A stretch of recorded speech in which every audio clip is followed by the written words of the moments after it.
In today's video, we'll be looking at fundamental quantities and units. Fundamental quantities and units. So what are fundamental quantities in physics? Fundamental quantities are also called independent quantities. They are those quantities that do not depend on any other quantity for their definition. They are basic quantities that cannot be defined in terms of other quantities or derived in terms of them. There are basic quantities upon which most, though not all other quantities depend on. So, and as we have the fundamental quantities, we also have their fundamental units. Fundamental units are the basic unit upon which other units depends on. They are the units of fundamental quantities, like we said. Now, examples of these fundamental quantities are, we have the length, whose unit is meter. The abbreviation is m. The time, whose unit is seconds. The abbreviation is s. The mass, whose unit is kilogram. The abbreviation is kg. And the temperature, whose unit is Kelvin. The abbreviation is K. Amount of substance, mole, we have MOL as the abbreviation. Then electric current is ampere, and the symbol is A. There are more. We also have luminous intensity, candela. So all these ones are called fundamental quantities, units, and their symbols for their unit, or abbreviation for the unit of fundamental quantities. Let us flip through and look at derived quantities and units. Derived quantities are those quantities that depends on fundamental quantities or gotten from the combination of fundamental quantities. They are thus dependent. They are called dependent quantities. Another name for derived quantities is called dependent quantities. Another name for derived unit is called dependent unit, because they depend on fundamental quantities for their derivation. Examples of derived quantities are quantities like area, volume, density, velocity, acceleration, work, energy, power.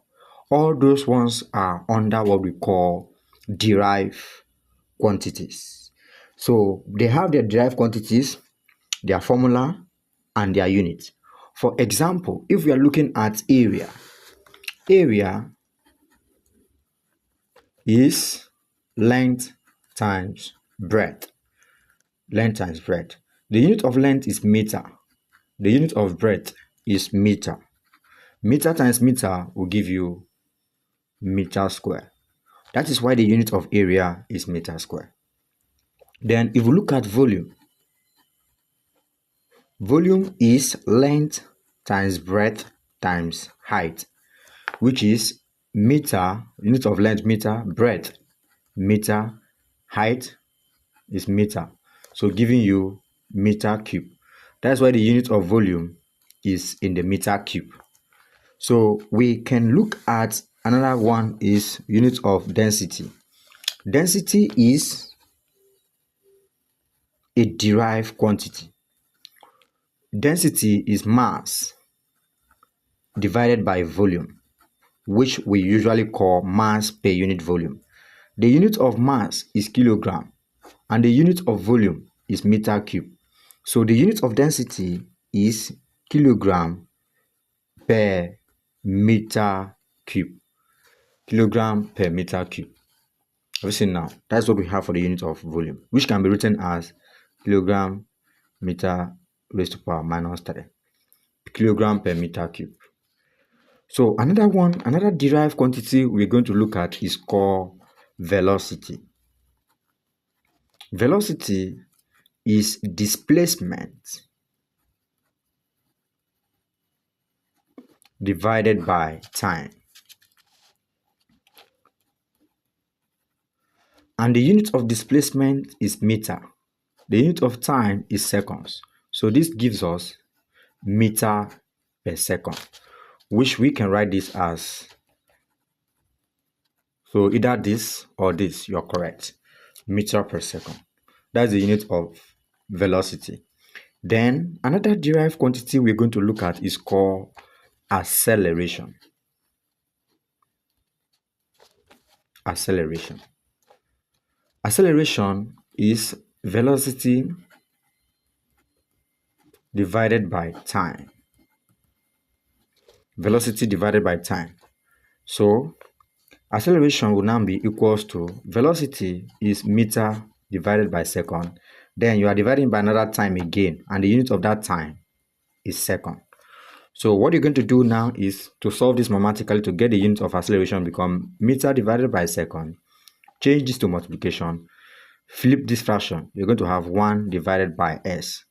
Of course, the denominator here is 1. So that's why you're flipping it. You have 1 over s, which will now give you m times 1 m divided by s raised to power 2, which is meter per second square. So that's why the unit of acceleration A is equals to meter per second square, which can be written like this.